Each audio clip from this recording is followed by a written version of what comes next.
Drama की starting में हम यहाँ पर दिखाई जाती है डेजी, जो कि यहाँ पर हॉस्पिटल में होती है। और तो यहाँ पर सभी के सभी डॉक्टर्स, नर्स, स्पेशल लोग उसकी बड़ी ही टेक केयर कर रही थी। डेजी उन सभी से कह रही होती कि मेरा बस एक माइनर सा कार एक्सीडेंट हुआ है, आप लोग मेरी इतनी क्यों फिक्र करना चाह रहे हो। तब यहाँ पर डॉक्टर और नर्सेस सभी लोग डेजी को बताते कि नहीं मैडम, मिस्टर यू ने हमें कहा हुआ है कि आपकी पर्सनल और खास देखभाल करने के लिए, मेक श्योर करने के लिए कि सब कुछ ठीक है। डेजी यहाँ पर मन ही मन में सोचने लग जाती कि अरे वाह, एक छोटे से कार एक्सीडेंट की वजह से यहाँ पर ये लोग मेरी कितनी केयर कर रहे, और वो भी यू के कहने पर। तो फिर यू को अपने साथ रखना लाइफ टाइम कितना ज्यादा बेहतर होगा।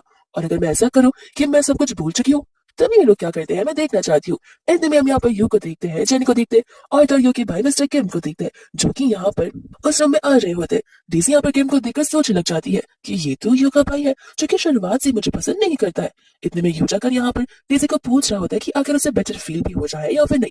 लेकिन डीसी ऊट पटांग से रिस्पॉन्ड करती है, ये कहते हैं कि तुम कौन हो और तुम मुझे क्यों ये सब पूछ रहे हो।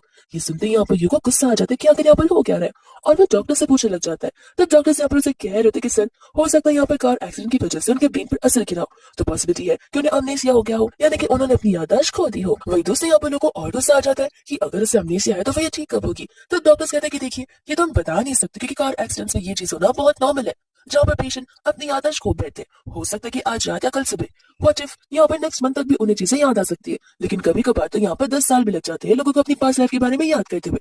इतने में यहाँ पर लू डीजे से पूछ रहा होता है कि क्या सचमुच तुम्हें यहाँ पर कुछ भी नहीं याद है। एंड यहाँ पर डीजे ये सब कुछ बस मस्ती मजाक में कर रही होती है ताकि यहाँ पर वो उनके साथ प्रैंक कर सके। इतने में यहाँ पर वैसे रिस्पॉन्ड करती कि नहीं, मुझे तो यहाँ पर कुछ भी नहीं याद है। जहाँ पर न जाने क्यों यू बहुत ज्यादा खुश हो जाता है। एंड यहाँ पर वो उसे बताने वाला था कि मैं तुम्हारा बॉयफ्रेंड हूँ, लेकिन यहाँ पर जनी जो होती है वो यू को रोक देती है, कहती है कि चलो अच्छा वो यहाँ पर किसी को कुछ याद नहीं है, मुझे लगता है कि हमें शुरुआत से किसी को सब कुछ बताना होगा।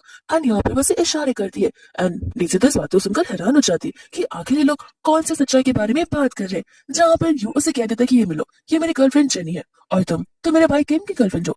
ये सारी बात सुनते ही यहाँ पर डीसी तो हैरान सी हो जाती है कि आखिर ये लोग ऐसी कैसी बातें कर रहे हैं। फिर दूसरी यहाँ पर वापस से जैसे कंफर्म करती है कि तुम्हारे कहने का ये मतलब है कि किम मेरा बॉयफ्रेंड है।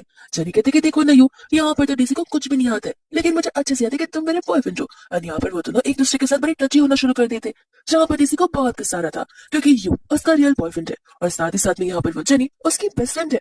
उन दोनों ने यहाँ पर डीसी को तो धोखा ही दे दिया है। वही मन ही मन यहाँ पर जेनी सोच रही होती है कि इसकी याददाश्त चली गई है, लेकिन ये लड़की अभी भी कितनी ज्यादा अनोइंग है। अगर याददाश्त की बदली खुद चली जाती तब जाकर हमारी लाइफ को कितनी ज्यादा शांति पड़ती।